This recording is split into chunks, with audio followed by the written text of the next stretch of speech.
Boot camp mornings were brutal sweat, dirt, and barked orders cutting through the air. But the real sting came when the recruits laughed at one man. A single dad with rough hands and tired eyes, mocked for being too soft to last here. They had no idea that when he peeled off his shirt, the tattoo inked across his shoulder would leave even the female commander frozen mid-step, because it wasn't just any tattoo.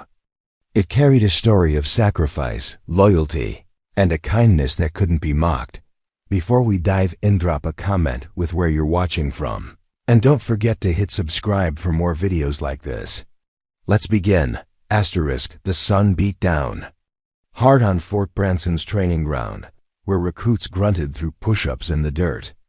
Among them was Michael Carter, a 32-year-old single dad with a calm face that seemed out of place in a crowd of chest-thumping 20-year-olds.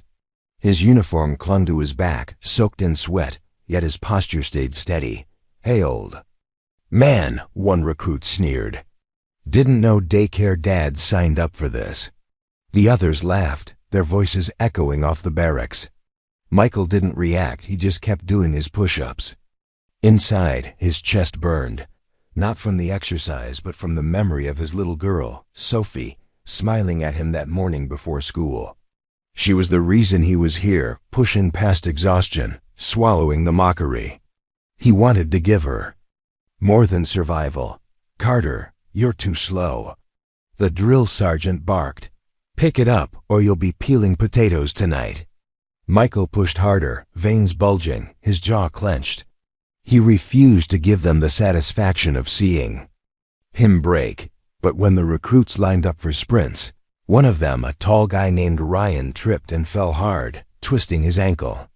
The same group that mocked Michael stepped back, smirking, unwilling to help. Without a word, Michael bent down, grabbed Ryan's arm, and hoisted him up. Ryan winced. "Why the hell are you helping me?" Michael's voice was low but firm. "Because one day you'll need someone to carry you. Don't forget that." The air shifted. For the first time, the other recruits went silent. From across the yard, Commander Olivia Brooks, a decorated 35-year-old officer with sharp eyes and a reputation for breaking egos, noticed. She'd seen recruits fight, argue, and quit. But rarely did she see one mocked man stop everything to help the same people who tore him down. Still, her expression stayed cold. "Back in line, Carter," she barked. "This isn't charity work." Michael nodded and returned to his place, but something flickered in her eyes. She'd recognized something in him, discipline that couldn't be faked. That evening, as the men showered and joked about Michael, he sat quietly at his bunk, sketching a small picture for Sophia Sunflower, her favorite. His body ached, his pride had been bruised, but his heart stayed focused on the reason he endured.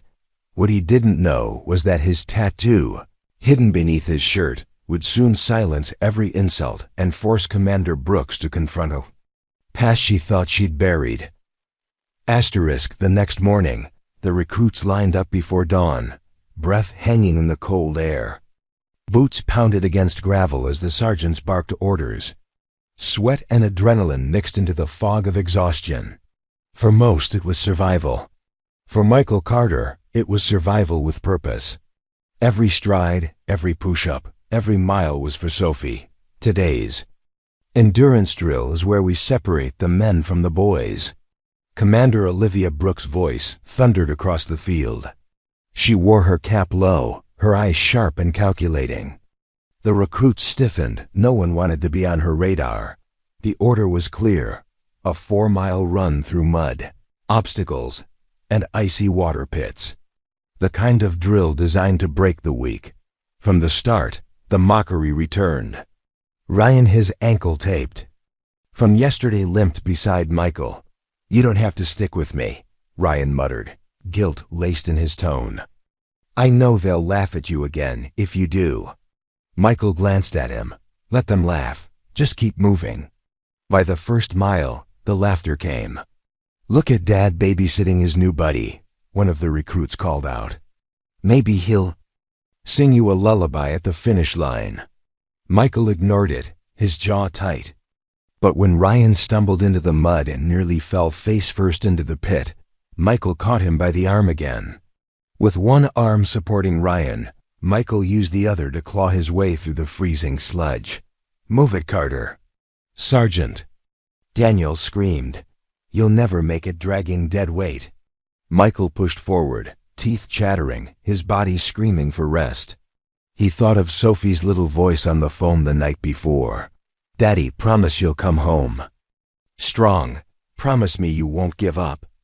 That promise burned hotter than any insult docked by mile 3. His shirt clung to him, ripped from the barbed wire crawl. The recruits slowed, gasping. Michael, still holding Ryan upright, staggered into the final stretch. And that's when it happened. His torn shirt slipped off one shoulder, exposing the ink that sprawled across his upper arm and back.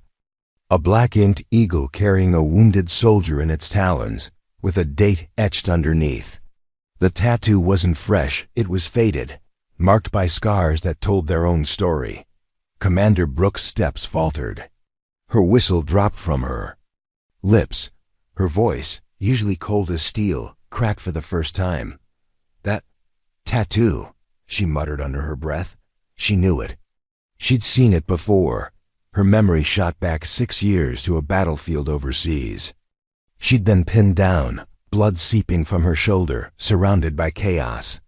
A soldier had carried her out under fire, refusing to let her die in the dirt. She never knew his name. All she remembered was the eagle tattoo across his shoulder, as he shielded her with his own body. And now, here it was again, on a single dad being mocked in front of her. "Carter!" She barked suddenly, her voice trembling more than commanding. "Stop!" The recruits froze, confused. Michael turned, his chest heaving, mud dripping down his face. "Yes, ma'am?"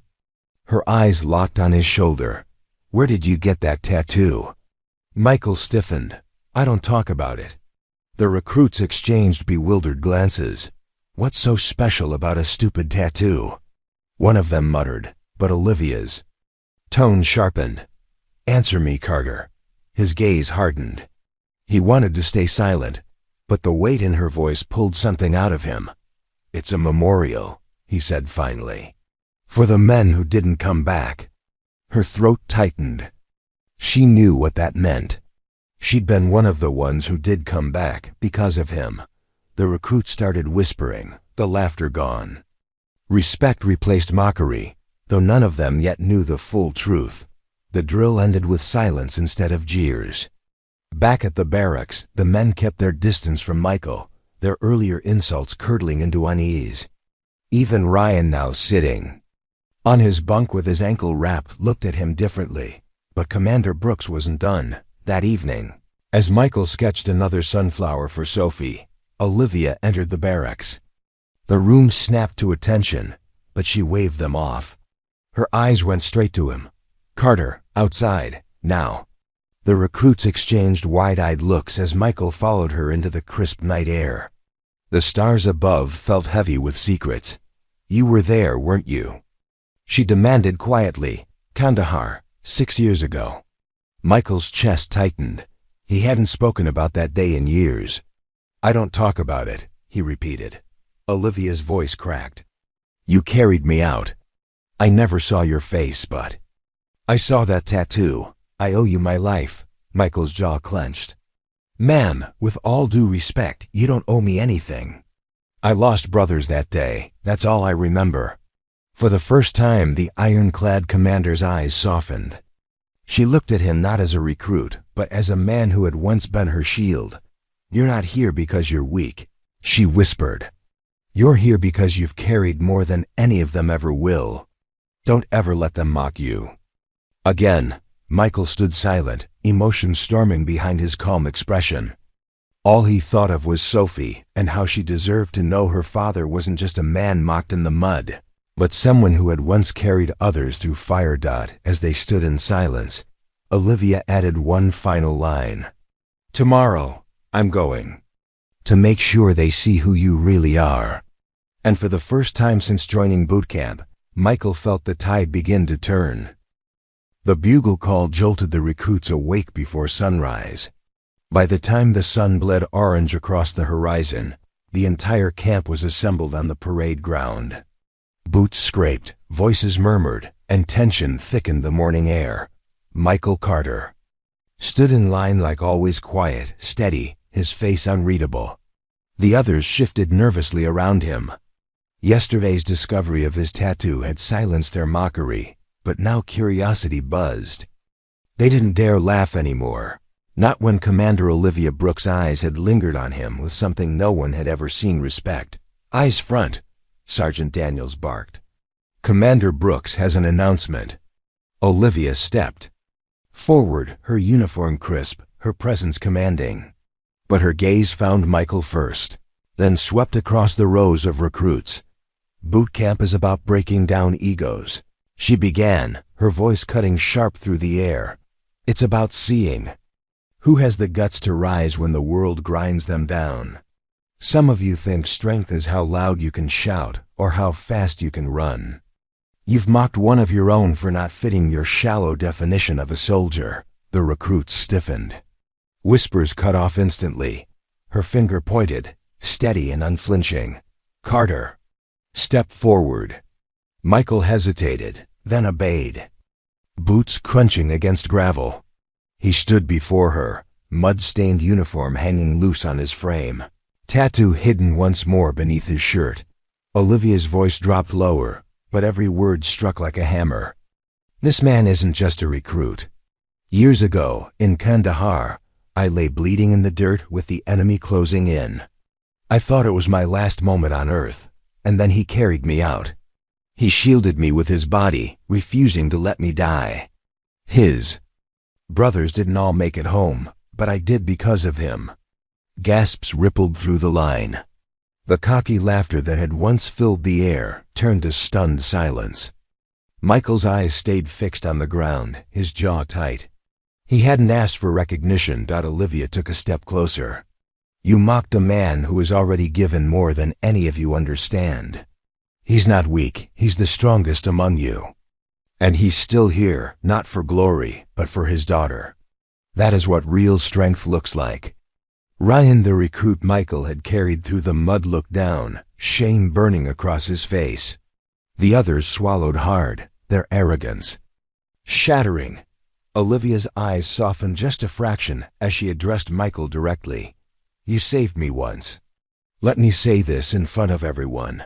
You are the reason I'm alive. And I will not let them forget it." The silence was deafening. For the first time, Michael raised his head, his voice steady and clear. "With all due respect, Commander, I didn't save you for thanks. I saved you because it was the right thing to do. That's all." Her throat tightened. He didn't seek honor, only truth. Then something unexpected happened. Ryan limped forward, breaking ranks. "Carter, I was wrong," he said hoarsely. "I mocked you when I should have been learning from you. You carried me when no one else would. I'll never forget that." The others followed, one by one, voices murmuring apologies, nods of respect replacing smirks. For the first time, Michael wasn't standing alone. Later that evening, as the sun dipped behind the barracks, Michael sat on the steps, sketching again. This time it wasn't just a sunflower. He drew Sophie standing tall, holding his hand. Both of them beneath a rising eagle. Commander Brooks approached quietly. "She must be proud," she said softly. Michael smiled faintly. "She doesn't know the details. Just that her dad's trying to be better." Olivia hesitated, then reached into her pocket. She pulled out a small patch, an eagle insignia, worn but preserved. "This was from that day," she admitted. "I kept it as a reminder. But it belongs with you." Michael took it, his fingers trembling slightly. For the first time in years, his eyes stung, not from shame, not from exhaustion, but from recognition. "Thank you, ma'am," he said quietly. She shook her head. "No, Carter, thank you." The weeks that followed changed everything. No longer mocked, Michael became the quiet anchor of the unit, the one others turned to when drills broke them, when fear set in. His kindness, once ridiculed, became the very strength that kept them moving. And when graduation day came, Sophie sat in the stands, her little hands clapping wildly as her father marched across the field. She didn't know the full story, not yet, but when Commander Brooks paused mid-ceremony, her voice carrying across the entire base, and said, "Some heroes don't ask to be called heroes. But today, we honor one." Sophie's eyes widened, pride radiating across her face. Michael Carter stood taller than he ever had, not because of recognition, but because his daughter finally saw him the way he always hoped she would, not as a man mocked in mud, but as a father who carried more than his share and never stopped giving. And in that moment, he knew this was only the beginning.